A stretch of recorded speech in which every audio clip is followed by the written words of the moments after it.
वंदे पुरुषोत्तम। श्री श्री ठाकुर की दिनचर्या। श्री श्री ठाकुर रोज़ सुबह 4 बजे से पहले जगते थे। स्वल्प नित्य कर्म समाप्त कर मच्छरदानी के भीतर पूरे शरीर को सफ़ेद चद्दर से ढककर ध्यान पर बैठ जाते थे। भंडारा के तहत हर महीने में आगरा सत्संग के श्री सरकार साहब के पास स्टार्ग भेजने के साथ ऋत्विकी के लिए माता मनमोहनी देवी के नाम में 7 रुपये फिलांथ्रॉपी में जमा करने को भेजते थे। वे चाय नहीं पीते थे। उनका प्रिय भोजन था दाल फैलानी, डालमा, धोकार डालना, केले का फूल, कटहल की सब्जी, कच्चे केले का कोफ्ता, जाड़े की रात में नरम पूड़ियाँ, समोसा, पनीर की सब्जी, चने की दाल। ज़्यादा सूप वाली सब्जी उन्हें पसंद नहीं थी। नीचे आसन पर बैठकर खाते थे और कांसे की थाली और कटोरे का उपयोग करते थे।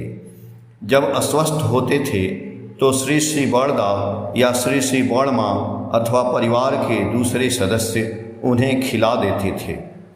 सुबह श्री श्री ठाकुर जी काली मिर्च और नमक के साथ छेना और बिस्कुट खाते थे। कभी कभी मुरमुरे भी खाते थे। बीच बीच में मौसमी रस और समान मात्रा में बार्ली खाते थे। शाम के नाश्ते में भुना हुआ चिवड़ा, कुकुम्बर, सफ़ेद लौकी और ककेड़ी के बीज का भीतरी भाग, बादाम और भुना मखाना खाते थे। मखाना उनका सबसे प्रिय खाद्य था। श्री श्री ठाकुर खाते तो कम, पर खाद्य पेय में विविधता उन्हें अच्छी लगती थी। उनका खाद्य मौसम के अनुसार था, जैसे कि गर्मी के मौसम में नींबू पत्ता डालकर पानी भात खाना।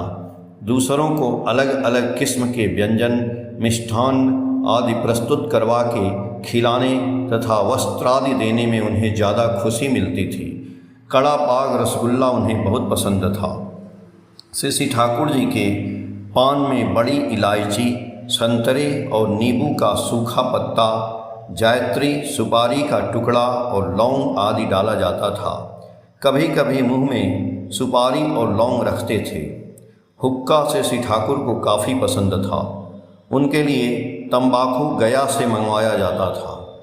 अधिक खुशी के समय बार बार वे हुक्का की मांग करते थे। स्पेंसर कंपनी प्रस्तुत आइसक्रीम और सोडा वे पसंद करती थी। रात्रि भोजन के बाद 10 बजे वे बिस्तर पर चले जाते थे। सोते वक्त कोई उनके शरीर पर हाथ फेरता तो तुरंत सो जाते थे।